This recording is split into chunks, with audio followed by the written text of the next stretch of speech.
He built a fence on my driveway. I made him tear down his own garage. The sound of my truck door hitting the wood wasn't just a thud, it was the sound of my morning routine shattering into 1,000 jagged pieces of rage. I sat in the driver's seat of my Silverado, staring at the side mirror, watching a long, white scratch appear on the paint as I tried to squeeze out of my own vehicle. It was Monday, February 5th, 7 a.m.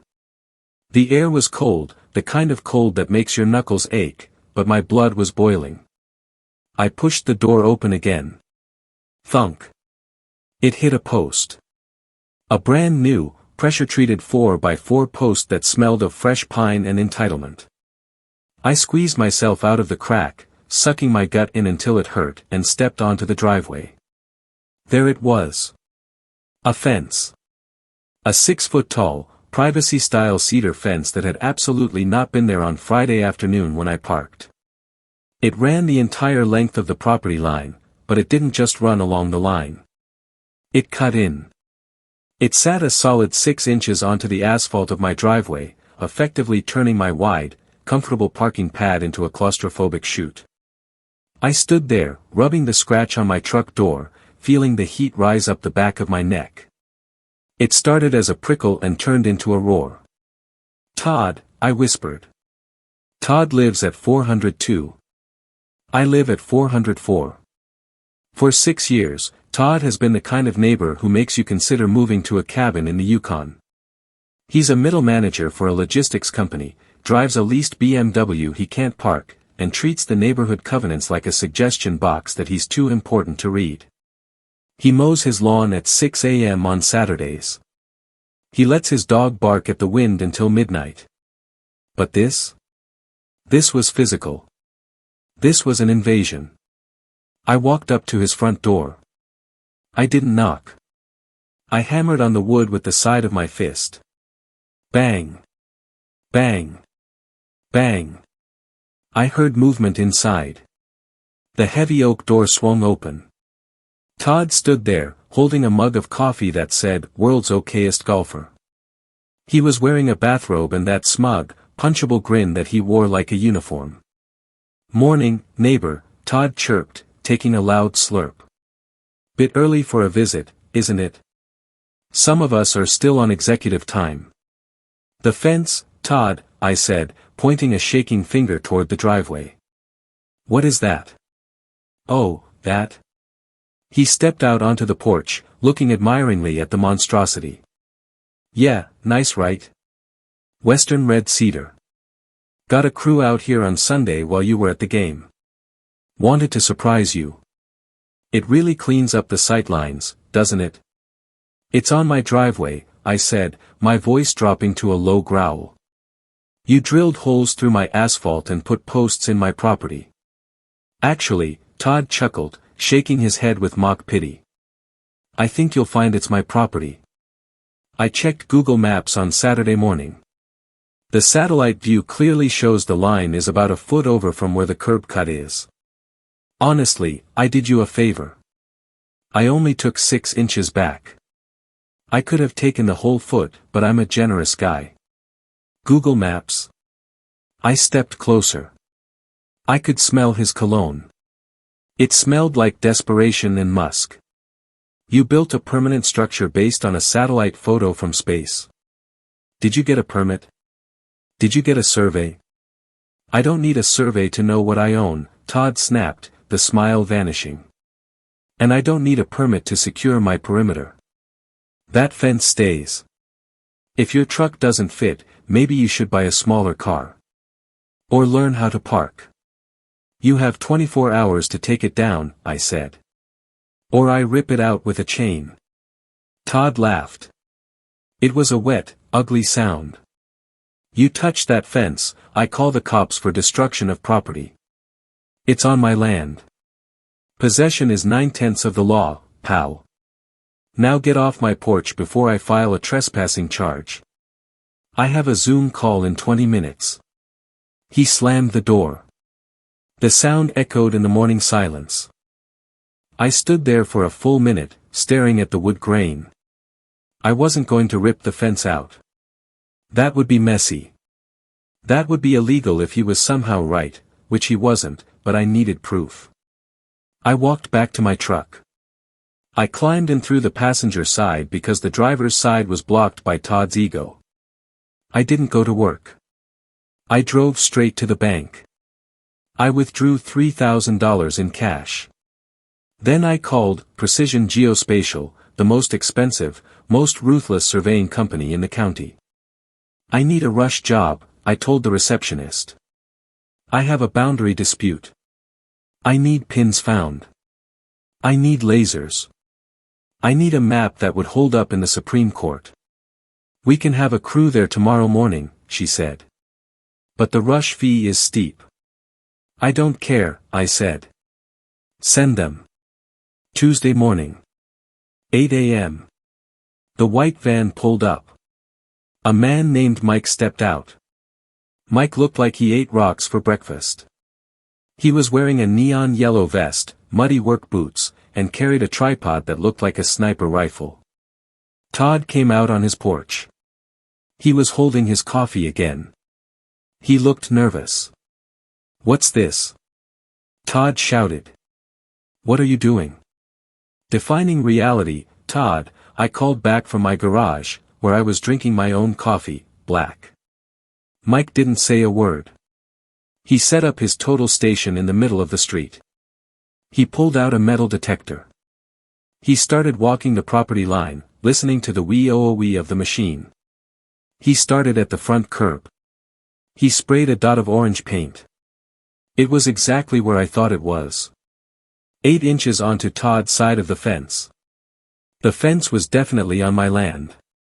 Todd walked down the driveway. Hey! You can't paint my grass. That fence is the line. Google Maps said so. Google Maps has a margin of error of up to 5 meters, sir, Mike said without looking up. His voice was gravel. I have a margin of error of 2 millimeters. Mike kept walking. He followed the line back. He sprayed another dot. Then another. He reached the point where the fence ended, near the backyard. Okay, Mike said. Here's the rear pin. He dug a small hole. He found the iron rod from 1950. He capped it with a plastic marker. Then he looked up. He looked at his laser. He looked at the next point in the line. He frowned. He looked at me. Then he looked at Todd's detached garage. Todd's garage is his pride and joy.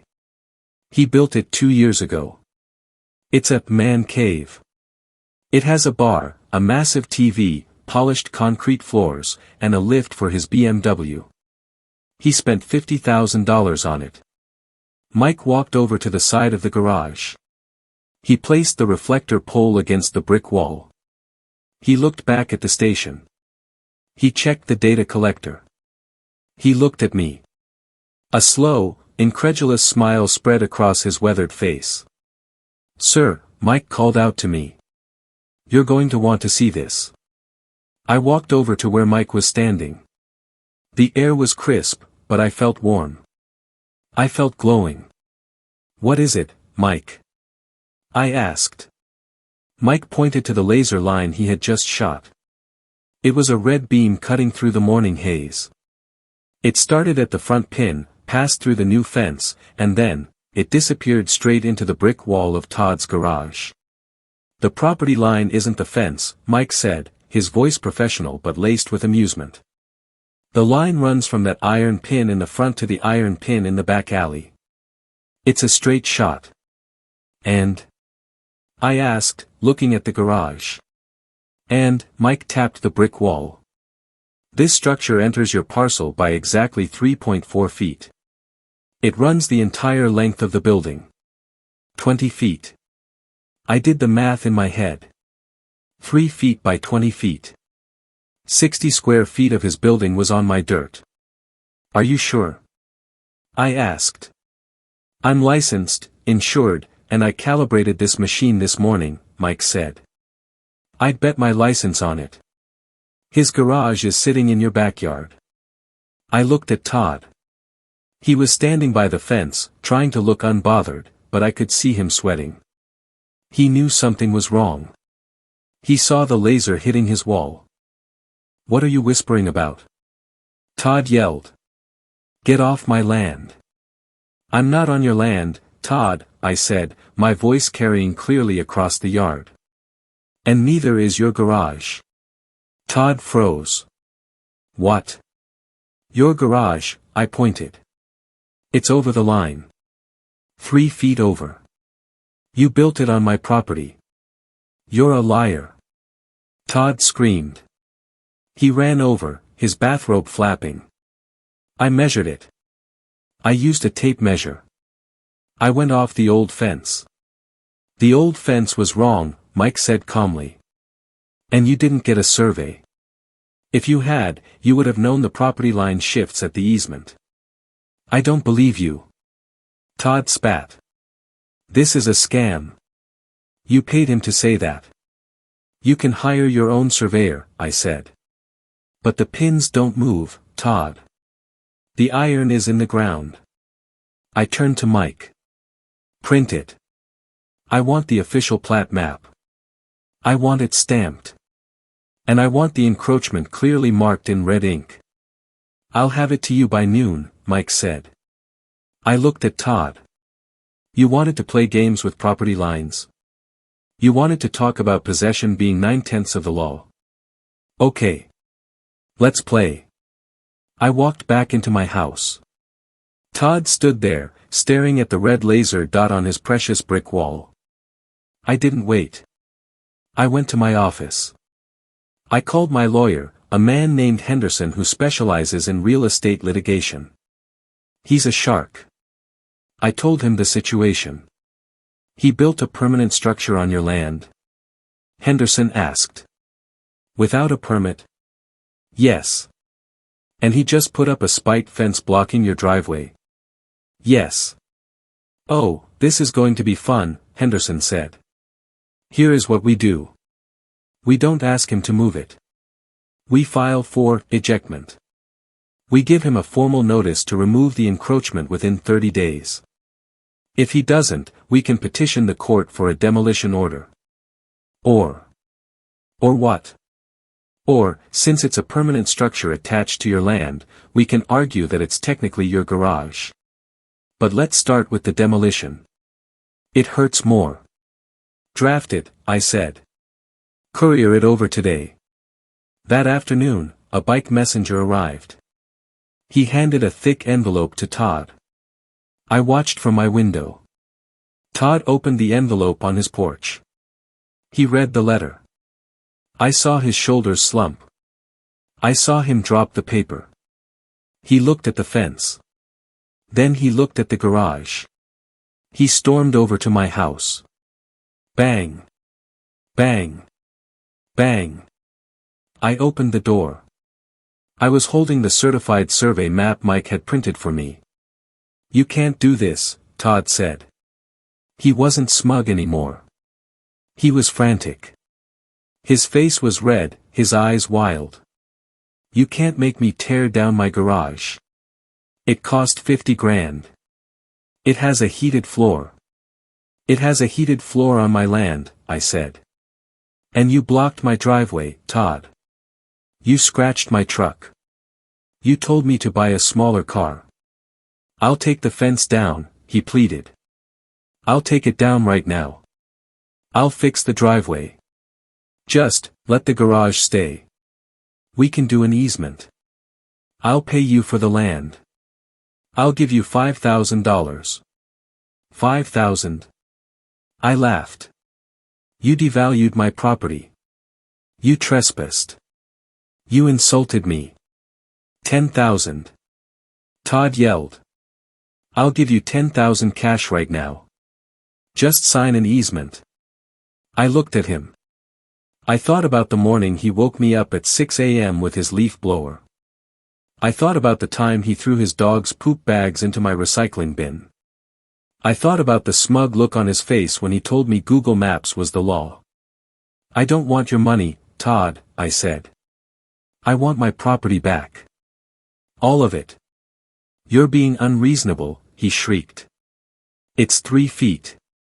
It doesn't hurt you. The fence was 6 inches, I reminded him. You said property lines are property lines. You said you knew what you owned.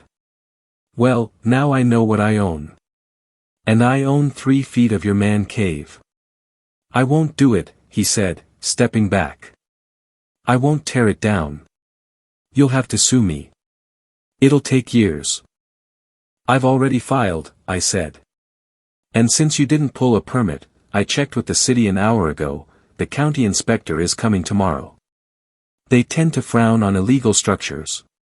They might just condemn it for safety violations before we even get to court. Todd's face went gray. You called the county? I did. They were very interested in the electrical work you did yourself. Did you get that inspected? Todd didn't answer. He turned and ran back to his house. The next morning, the county inspector arrived. A woman with a clipboard and a hard hat. She walked around the garage. She looked at the survey markers Mike had left. She put a bright orange sticker on the garage door. Stop work order / unsafe structure / code violation. This structure is built across a property line and lacks electrical and structural permits, she told Todd, who was standing there in his pajamas, looking like he was going to vomit. It has to come down. You have 30 days to rectify the violation or the city will contract a demolition crew and bill you for the cost. 30 days. Todd whispered. 30 days, she confirmed. And sir, you need to remove that fence immediately. It's blocking a fire access lane. Todd spent the next week in a state of manic desperation. He hired a lawyer. His lawyer told him he had 0 case. The survey was ironclad. The lack of permits was the nail in the coffin. He tried to get a variance from the city. Denied. He tried to bribe me again. He offered $20,000. I sent him a text, no deal. Tick-tock. On day 29, the crew arrived. Not a construction crew. A demolition crew. Todd stood in his driveway, weeping. Actually weeping. He watched as they took sledgehammers to the brick. He watched as they cut the roof. They had to slice the garage. They couldn't just tear down the 3 feet, the structure wasn't stable enough to support a partial removal. The whole thing had to go. I sat on my porch, drinking coffee. The sound of the jackhammer breaking up his polished concrete floor was loud. It was abrasive. It was music. When they got to the fence, I walked down the driveway. The foreman looked at me. This go too? That goes first, I said. They ripped the posts out. My driveway was scarred, holes in the asphalt where the wood had been. Todd walked over. He looked broken. He was covered in dust from his crumbling empire. Are you happy? He croaked. You destroyed my life. That garage was my sanctuary. You built your sanctuary on my land, Todd, I said. And you blocked my path. It was 6 inches, he whispered. The fence. It was only 6 inches. And the garage was 3 feet, I said. Math matters. I hate you, he said. I know, I smiled. But you'll hate me from your side of the line. He moved out 2 months later. He couldn't afford the fines from the city and the cost of the demolition. He sold the house at a loss. The new neighbors are nice. A young couple. They asked me where the property line was before they planted a flower bed. I walked them out to the iron pin. Right here, I said. Respect the pin, and we'll get along just fine. I still have a piece of the red brick from Todd's garage. I keep it on my desk. A paperweight. A reminder. Don't build fences you can't defend. And never, ever assume you know more than the guy holding the survey map. So, tell me. Am I the monster for forcing my neighbor to demolish his $50,000 garage, Or did he just pay the price for measuring the world with his ego instead of a ruler? If you have made it this far and want to see more videos like this, then kindly subscribe and turn on notifications so you may never miss another story like this.